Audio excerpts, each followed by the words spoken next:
Hello and welcome guys, आप सबका स्वागत है हमारे यूट्यूब चैनल में, भोजपुरी एक्सटी यूट्यूब चैनल में। अगर आप सब इस चैनल को सब्सक्राइब नहीं किए हैं तो प्लीज़ सब्सक्राइब कर ले, ताकि भोजपुरी से रिलेटेड न्यूज़ सबसे पहले देखने को मिलेगा। आज हम बात करने वाले हैं पावर स्टार पवन सिंह के बारे में।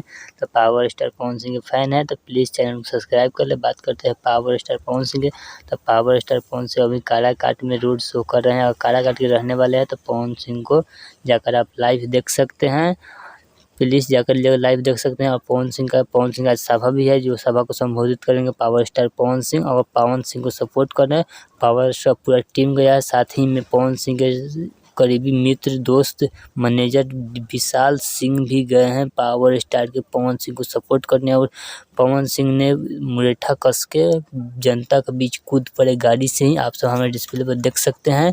पवन सिंह कूद पड़े क्योंकि जनता के बीच में ही अब पावर स्टार को रहना है। पवन सिंह की माँ भी बोल दी, अब मेरा यह बेटा नहीं है, यह काराकाट का बेटा हो चुका है, जो करवाना है सो करवाइए, तो पवन सिंह के प्लीज़ जितवाइए, यही कहना है फिर पवन सिंह को माँ को। चलिए मिलते हैं न्यू अपडेट के साथ। अगर पवन सिंह के फैन है तो प्लीज़ चैनल को सब्सक्राइब करें। वीडियो बताइए, कमेंट में बताइए आप वीडियो कहाँ से देख रहे हैं। चलिए मिलते हैं न्यू अपडेट के साथ, तब तक ओके बाय।